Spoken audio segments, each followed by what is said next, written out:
샬롬, 주님의 백성들, 믿음 안에서 아름답게 살아가시는 거 분명하시죠? 오늘도 성령님의 인도하심이 여러분과 함께 하실 수 있기를 축원합니다.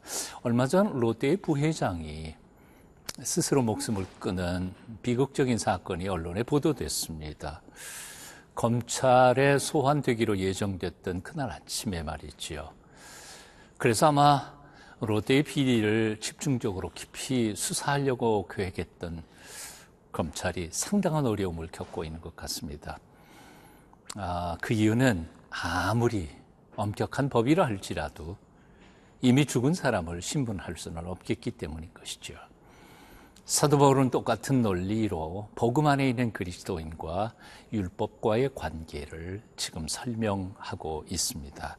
로마서 7장 1절부터 6절까지 함께 읽어보시겠습니다.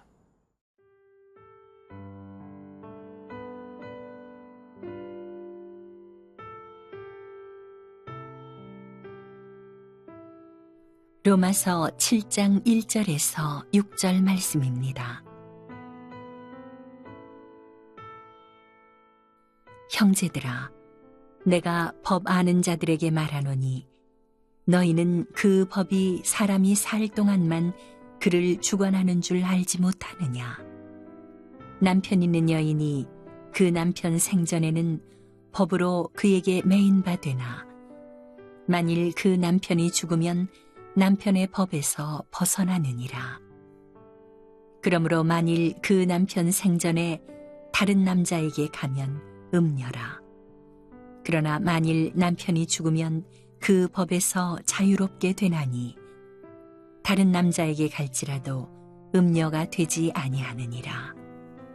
그러므로 내 형제들아, 너희도 그리스도의 몸으로 말미암아 율법에 대하여 죽임을 당하였으니 이는 다르니 곧 죽은 자 가운데서 살아나신 이에게 가서 우리가 하나님을 위하여 열매를 맺게 하려 함이라.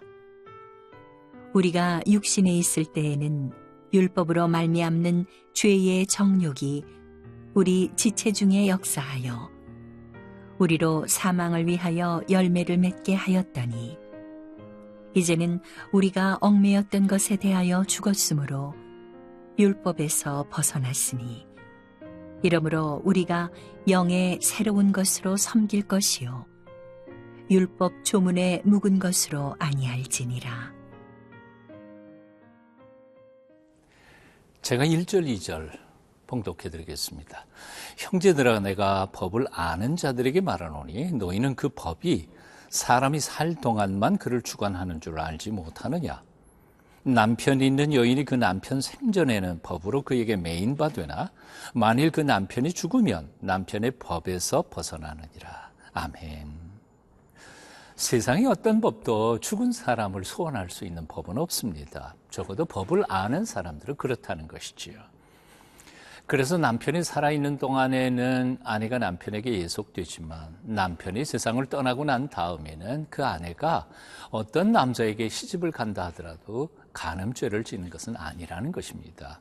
바로 마찬가지로 율법 아래에 있었던 그리스도인들이 이제 예수 그리스도 안에 있게 될 때 더 이상 율법에 매이지 않게 된다고 사도 바울은 지금 선포하고 있는 것입니다.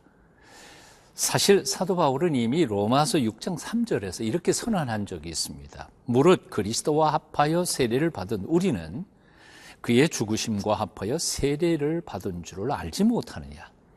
그리고 그 다음 4절에서도 이렇게 말씀합니다. 그러므로 우리가 그의 죽으심과 합하여 세례를 받음으로 그와 함께 장사되었나니. 우리도 죽었다는 말이죠.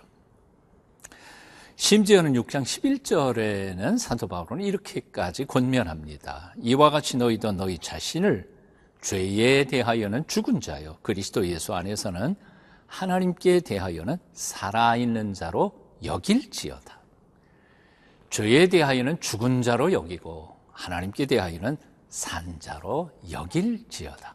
지금 현재 죽지 않은 상태도 있고 또 살아있는 것 같지 않은 상태도 있지만 그렇게 여기면서 믿음으로 살라는 명령이 있지요.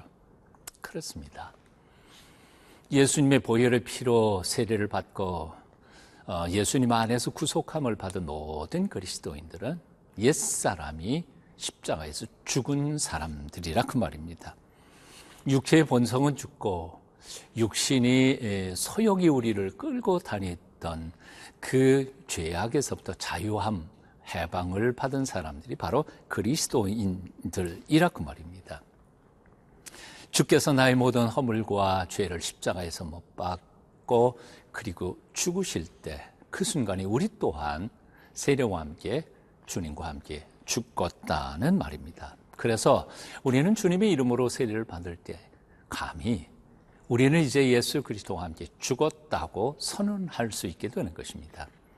바로 이것이 갈라디아서 2장 20절에서 사도 바울이 고백하고 있는 바로 내가 그리스도와 함께 십자가에 못 박혔나니 그런즉 이제는 내가 사는 것이 아니요 오직 내 안에 그리스도께서 사시는 것이라 고백한 것입니다. 이제 묻습니다. 여러분 그리스도 안에서 죽으셨습니까? 세례 받을 때 나의 옛사람도 십자가에 못 박아버리셨습니까? 정말 죽은 자로 여기고 믿음의 이 길을 걸어가고 있습니까?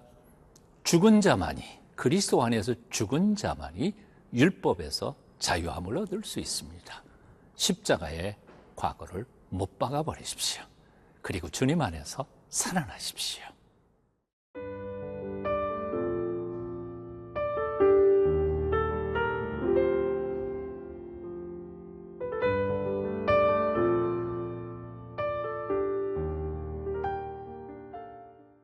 사절을 제가 읽겠습니다. 그러므로 내 형제들아 너희도 그리스도의 몸으로 말미암아 율법에 대하여 죽임을 당하였으니 이는 다른 이 곧 죽은 자 가운데서 살아나신 이에게 가서 우리가 하나님을 위하여 열매를 맺게 하려 함이라. 우리가 율법에 대하여 죽은 이유가 무엇입니까? 4절은 그 이유를 다른 이 곧 죽은 자 가운데서 살아나신 이에게 가서 하나님을 위하여 열매를 맺게 하기 위해서다고 가르쳐주고 있습니다. 다른 이, 즉 죽은 자 가운데서 살아나신 이가 누구입니까? 바로 예수 그리스도이시죠. 즉 예수 그리스도에게 나아가서 하나님을 위하여 풍성한 열매를 거두는 삶을 살게 하기 위하여 하나님께서는 우리는 율법에 대하여 과거 우리의 죄가 죽게 만드신 것이었다 그 말입니다. 구약의 백성들은 이 율법을 알고 율법을 지켜 행하면서 구원을 받기도 상급을 받기도 혹은 심판을 받기도 했습니다. 다시 말해서 구약의 백성들은 율법의 구속력, 지배력 아예 있었다는 말입니다. 자, 그렇지만 이제 말씀으로 율법의 요구를 다 이루신 예수 그리스도 안에 있는 성도들은 이제 율법으로부터 자유함을 얻게 됐습니다. 왜요? 바로 예수 그리스도에게 나아가 하나님의 영광을 위하여 풍성한 열매를 맺는 삶을 살도록 하게 하기 위함이었습니다. 그러므로 이제 우리는 율법의 요구로부터 자유함을 받은 자로서 이제는 하나님의 영광을 위하여 풍성한 열매를 맺기 위해 노력하는 삶을 살아야 할 것입니다. 사랑하는 여러분, 요즘 신앙생활을 어떻게 하고 계십니까? 혹시 율법의 요구에 만족시키기 위하여 의무적으로 참으로 피나는 노력으로 어렵고 힘들게 율법과 계명을 준수하고 계십니까? 아니면 율법의 자유함을 얻은 기쁨과 감격으로 하나님이 주신 은혜 안에서 하나님을 위하여 풍성한 삶의 열매를 맺으면서 살아가고 계십니까?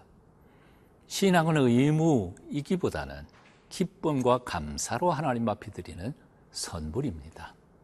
주님 안에서 기뻐하십시오. 그리고 하나님의 영광을 위하여 풍성한 열매를 맺어가는 아름다운 신앙생활 하실 수 있게 되기를 축원합니다. 기도하겠습니다.